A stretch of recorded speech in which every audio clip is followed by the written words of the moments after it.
안녕하세요. 2학년 정치화법 27번째 디딤 영상 시간을 시작하겠습니다. 교과서 96쪽, 학습지 83쪽의 내용을 함께 공부하도록 하겠습니다. 이번 시간에는 정치 주체와 시민 참여라는 주제로 공부하겠습니다.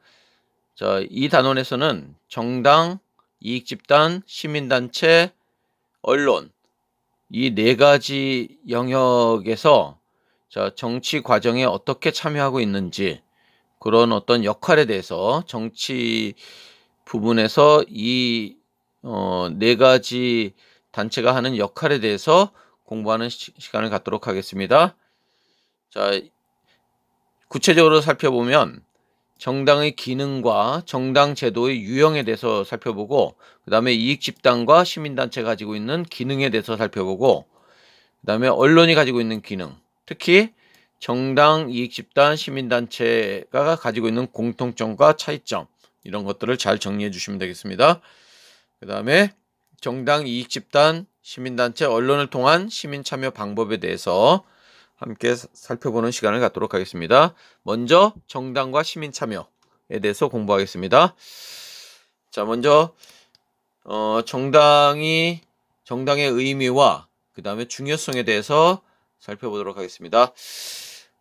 정당은 공통의 정치적 견해를 가진 사람들이 자발적으로 모여, 뭐를 목표로 할까요? 정당의 목표가 뭘까요? 그쵸, 바로 정치 권력을 획득하는 것을 목표로 합니다.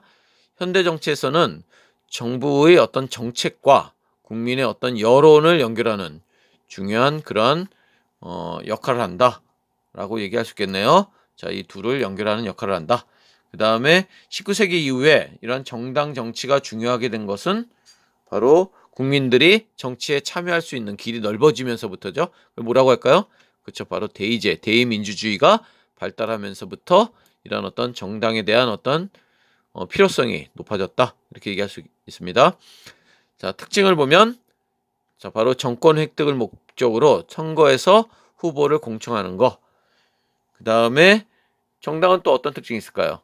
자, 국민의 지지를 얻어야 되죠? 그래서 공익을 추구해서 국민들의 어떤 마음을 얻어야지 정권을 획득할 수 있는 거겠죠? 그리고 정부의 정책 결정에 영향력을 준다는 점. 자, 이 점은 이익 집단이나 시민단체 다 마찬가지죠? 정책 결정에 영향력을 준다는 점에서는 선거에서 뭘 제시할까요? 그렇죠? 공약을 제시하고 자신들의 행위에 대해 정치적 책임을 진다. 자, 이런 것들이 정당의 특징이라고 볼 수 있겠습니다. 그 다음에 83쪽의 내용, 정당의 기능에 대해서 살펴보도록 하겠습니다. 정당은 각종 공직선거에, 예를 들면 대통령 선거, 국회의원 선거, 그 다음에 지방선거, 이런 선거에 후보자를 추천해서 대표자를 배출하고 정치 지도자를 육성하는 기능을 담당하죠. 자, 이런 것들을 정치적 충원이라는 말로 표현합니다. 그다음에 의회 내에서 그들의 정치적 견해가 실현될 수 있도록 영향력을 행사한다. 그 다음에 여론의 형성과 조직화의 기능을 한다. 그 다음에 각종 강연회, 토론회, 대중집회 등을 통해서 정치에 대한 국민의 지식과 관심을 증진시키고 국민들을 어떤 정치적으로 정치에 관심을 갖게 하고 교육시키고, 자, 이런 기능을 뭐라고 할까요? 그쵸, 바로 정치 사회화의 기능을 담당하고 있다. 이 정치 사회화 기능은 정당뿐만 아니라 앞으로 배울 이익 집단 또는 시민단체 이런 집단들도 전부 이런 정치 사회화의 기능을 한다. 다시 말하면은 그 소속된 사람들에게 정치에 대한 어떤 관심을 불러일으키고, 그 다음에 어떤 교육을 시키고, 어떤 정치적인 어떤 지식을 갖게 하고, 자, 이런 것들이 바로 정치 사회화의 기능이다. 이렇게 얘기할 수 있습니다. 정치 사회화의 기능. 그 다음에 정부와 의회를 매개한다 라는 점. 그 다음에 정부를 감시하는 역할을 하고 정부를 비판하고 잘못된 일에 대해서 여론을 통해서 비판하고 여론을 형성하고 이런 일들을 정당이 한다 라고 얘기할 수 있습니다. 그 다음에 정당 제도의 유형을 보면, 자, 정당은 일당제, 다당제, 양당제 뭐 이렇게 나누는데, 자, 뭘로 나눌까요? 정당 수로 단순히 구분하는 게 아니라, 자, 어떤 정당 수로 구분할까요? 그쵸, 바로 자, 정권 획득이 가능한 정당 수로 구분합니다. 자, 요 점을 잘 기억해 주시면 되겠습니다. 정당이 많더라도 실제로 정권 획득을 한 정당이 오랫동안 한 개의 정당이라면은 그거는 일당제가 되겠죠. 정당이 하나만 존재하거나 정권 획득이 가능한 정당이 하나인 경우에는 일당제, 두 개인 경우에는 양당제, 세 개 이상, 자, 여러 정당인 경우에는 다당제, 이렇게 정당을 구분합니다. 자, 일당제는 민주적인 정권 교체가 불가능하고 독재의 가능성이 굉장히 높겠죠. 그리고 국민의 다양한 의사를 반영하기가 곤란하다. 이런 어떤 문제점이 있습니다. 나치 정권의 독일이라든지 아니면은 에스파냐의 프랑코 정권. 자, 이런 어떤 독재가 이루어졌던 권위주의 정부. 자, 이런 정부들에서 일당제가 나타났다고 볼 수 있습니다. 자, 그 다음에 자, 복수 정당제는 양당제와 다당제를 두 개로 나눌 수 있는데 두 개 이상의 정당이 정권 획득을 목표로 서로 경쟁하는 형태다. 여러 개의 정당이 국민의 다양한 의사를 국가 정책에 반영할 수 있어서 국민 주권의 원리를 실현할 수 있다. 그 중에서도 특히 양당제와 다당제 이렇게 장점과 단점을 구분하고 있는데 요 점을 잘 정리해 주시기 바랍니다. 자, 양당제는 정권 교체가 가능한 두 정당이 존재하는 것을 얘기하고 다당제는 경쟁할 수 있는 정당이 3개 이상 존재하는 것을 얘기합니다. 자, 그래서 양당제는 전국 안정에 기여하고 강력한 정책 추진이 가능하고 정치적 책임 소재가 명확하고 그 다음에 유권자의 정당 선택이 쉽다라는 점, 이런 점들이 장점인데 비해서 단점을 보면 다양한 국민의 뜻을 반영하기가 어렵고 그 다음에 다수당의 횡포로 소수 이익이 무시될 수 있다는 점. 자, 그 다음에 양당 간 대립 시 중재가 어렵다는 점. 그다음에 유권자의 정당 선택의 폭이 굉장히 좁아진다는 점. 자, 이런 점들이 바로 양당제의 단점이 되겠습니다. 대표적인 국가로는 미국과 영국 이 두 나라가 되겠네요. 그 다음에 다당제는 경쟁할 수 있는 정당이 3개 이상 존재하는 경우를 얘기하는데 다양한 의견이 반영되고 그 다음에 소수 이익이 보호되고 정당 간 대립 시 중재가 쉽고 유권자의 정당 선택이 넓다라는 점에서 다당제의 어떤 장점을 찾아볼 수 있습니다. 자, 이렇게 서로 크로스로 알아두면 되겠네요. 군소 정당의 난립으로 전국이 불안정해지고 강력한 정책 수행이 곤란하다는 점, 그다음 정치적 책임 소재가 불분명하다는 점이 바로 다당제의 단점이 되겠습니다.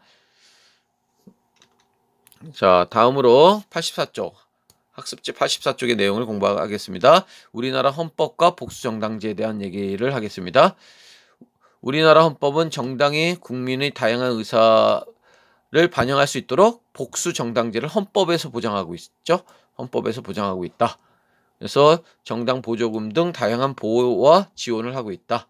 바로 이게 뭘까요? 그렇죠. 바로 선거 뭐 공영제라든지 아니면은 정당에게 일정한 그 활동 보조금을 지원해 준다든지 이런 점들이 이루어지고 있고 정당의 활동이 민주적 기본 질서에 어긋날 경우에는 헌법재판소의 판결에 의해 정당을 해산할 수 있다. 정부가 제소해서 헌법재판소의 판결에 의해서 정당을 해산할 수 있죠. 자, 다음으로 자, 정당을 통한 시민의 참여 방법은 정당에 직접 가입해서 당원으로서의 권리와 의무를 행사하는 방법이 있고 정당이 주최하는 행사나 집회 참여 또는 정당 정치인과 다양한 경로로 접촉을 통해서 정당을 통한 정치 참여 방법을 찾을 수 있겠습니다. 그 다음에 정당의 선거운동에 참여하거나 자, 자신과 정치적 성향이 비슷한 정당의 어떤 정치운동에 이렇게 참여하는 방법들이 있고 그 외에는 오늘날 정당의 문제점과 해결 방안을 보면은 소수의 당 지도층이 정당의 의사결정을 좌우하는 경향이 있다. 다시 말하면 과두제의 경향이 있다. 이렇게 얘기할 수 있겠네요. 그 다음에 특정 인물이나 지역을 중심으로 이합집산, 자, 흩어졌다 다시 모였다 하는 그런 경향이 있다 라고 얘기할 수 있습니다. 그래서 해결 방안은, 자, 민주주의가 실현돼야 되겠죠. 당내 민주주의를 실현하고, 그 다음에 사람 중심이 아닌 정책 중심의 정당으로 변화해야 된다. 그래서 특히 위에서 아래로의 어떤 의사결정이 아니라 아래에서 위로의 어떤 상향식 의사결정 구조, 이런 것들을 만들어내는 것이 중요하다. 그런 의미에서 국민 참여 경선 제도, 이런 제도들이 각 정당에서 도입되고 있는 거죠. 자, 그 다음에 이익 집단과 관련된 얘기를 하도록 하겠습니다. 자, 이익 집단은 이해관계를 같이 하는 사람들이 공동의 특수 이익을 실현하기 위해 정책 결정에 영향력을 행사하기 위한 목적으로 결성한 집단을 얘기합니다. 예를 들면 대한의사회, 의사들의 이익을 위한 거죠. 대한약사회 또는 한국유치원 총연합회, 자, 사립유치원 원장들의 이익을 위한 거죠. 자, 이런 것들이 이익 집단입니다. 그다음에 이익 집단의 등장 배경을 보면은, 자, 현대 사회가 굉장히 복잡해지고 다원화되죠. 그리고 이익 집단은 다른 말로는 압력 단체라고도 합니다. 그다음에 이익 집단이 등장하게 된 배경을 보면 이해관계가 다양화되고, 그다음에 지역 대표제로 뽑히는 그런 어떤 대표에 의해서는 이런 이익 집단의 어떤 특수한 이익을 정치에 반영하기가 쉽지가 않죠. 그래서 지역 대표제의 한계로 인해서, 자, 어떤 정치적 영향력을 이런 이익 집단들이 행사할 필요성을 느꼈다는 거죠.